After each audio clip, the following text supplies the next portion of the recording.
Rose കുലകുത്തി പൂക്കാനായിട്ട് എന്താണ് ചെയ്യേണ്ടതെന്ന് എല്ലാവരും ചോദിക്കുന്നതാണ്. നന്നായിട്ട് പൂ പിടിച്ച് നിൽക്കുക എന്നുള്ളത് എല്ലാവരുടെയും ഒരാഗ്രഹവും സന്തോഷവും ഒക്കെയാണ്. ഒരു പൂ കാണുമ്പോൾ തന്നെ നമുക്കൊരു ഭയങ്കര സന്തോഷമല്ലേ.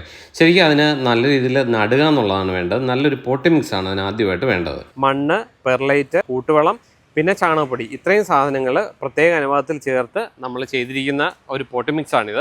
അപ്പോൾ എല്ലാവർക്കും ഉള്ളൊരു പ്രശ്നമാണ്, ഒന്നെങ്കിൽ മണ്ണ് കാണത്തില്ല, അല്ലെങ്കിൽ അത് എങ്ങനെ ചേർക്കണമെന്ന് അറിയത്തില്ല. പിന്നെ ഏതെങ്കിലും ഒരു മണ്ണിലേക്ക് എന്തെങ്കിലുമൊക്കെ ചേർത്ത് ചെടികൾ നടുകയാണ് ചെയ്യുന്നത്. അങ്ങനെയല്ല, കറക്റ്റായിട്ടുള്ള പോട്ടി മിക്സർ കറക്റ്റ് അനുപാതത്തിൽ ചേർത്ത് നട്ട് കഴിഞ്ഞാൽ നമ്മുടെ ചെടികൾ നല്ല ഭംഗിയായിട്ട് നിൽക്കുകയും നന്നായിട്ട് വളർന്നു വരികയും ചെയ്യും.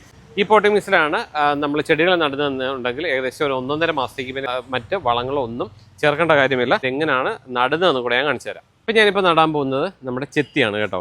ഞാൻ നടുന്നത് ഇതുപോലെ ഒരു പോട്ടിലാണ്. അപ്പോൾ നമ്മളിത് മണ്ണിട്ട് കൊടുക്കുക. മണ്ണിട്ട് കൊടുക്കുന്നതിന് മുമ്പ് നമ്മുടെ ചട്ടിയിൽ ഹോൾ ഉണ്ടോയെന്നും കൂടെ ഒന്ന് ശ്രദ്ധിച്ചേക്കണം. ഇത് കൂടുതൽ കട്ടിയാകാതിരിക്കാൻ വേണ്ടിയാണ് നമ്മൾ പെർലൈറ്റ് ഇട്ട് കൊടുക്കുന്നത്. പിന്നെ ചാണകപ്പൊടിയും കൂട്ടുവളവും വളത്തിനായിട്ടുണ്ട്. കണ്ടോ, ഡയറക്റ്റ് തന്നെ ഇതിനകത്തേക്ക് നടാം. അപ്പോൾ നമ്മുടെ പോട്ടി മിക്സ് ഇട്ട് നമ്മൾ ചെടി നട്ടു. നല്ല പോട്ടി മിക്സാണ് നമ്മുടെ കയ്യിലുള്ളത്. അപ്പോൾ നിങ്ങൾക്ക് താല്പര്യമുണ്ടെങ്കിൽ ഇപ്പോൾ തന്നെ താഴെ കാണുന്ന നമ്പറിൽ ഒന്ന് കോൺടാക്ട് ചെയ്യാൻ മറക്കണ്ട.